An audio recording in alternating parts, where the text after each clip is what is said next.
I am coming dash my cousin. Preposition options ನೋಡ್ತಾ ಇದ್ದೀವಿ ಮೈ dear friends. 4 ಇದ್ದಾವೆ. By ಅಂತಂದ್ರೆ ಮುಖಾಂತರ, ಯಾವ್ದಾದ್ರು ಒಂದು ಮುಖಾಂತರ ಅಂತ ಹೇಳ್ಬೇಕಾಗಿದ್ರೆ ನಾವು ಬೈ ಅಂತ ಬಳಸ್ತೀವಿ. I am coming by train. I will send you parcel by courier. To ಅಂತಂದ್ರೆ ಒಂದು ಸ್ಥಳಕ್ಕೆ ಅಂತ ಹೇಳ್ಬಹುದು, ಇಲ್ಲ ಅಂದ್ರೆ ಒಂದು ಕೆಲಸವನ್ನು ಮಾಡಲು. To bring, to purchase, to buy, to attend class. With ಅಂತಂದ್ರೆ ಜೊತೆಗೆ, ವಿತ್ ಸಂಬಡಿ ಅಂತ ಹೇಳಲಿಕ್ಕೆ. ಆನ್ ಅಂತಂದ್ರೆ ಮೇಲೆ ಅಂತ.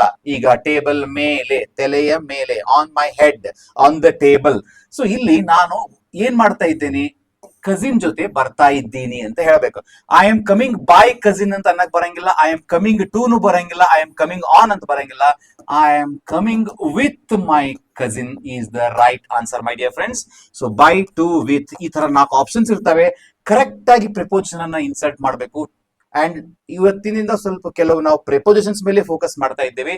ಸೊ ಹಿಂಗಾಗಿ ಇದ್ರ ಮೇಲೆ 4 ಆಪ್ಷನ್ ನೋಡಿ ಯಾವ್ದು ಕರೆಕ್ಟ್ ಅಂತ ಸೂಟೇಬಲ್ ಅನ್ನ ಆಯ್ಕೆ ಮಾಡೋಣ. So I hope my point is clear. I am coming with my cousin. I'll see you in the next shot.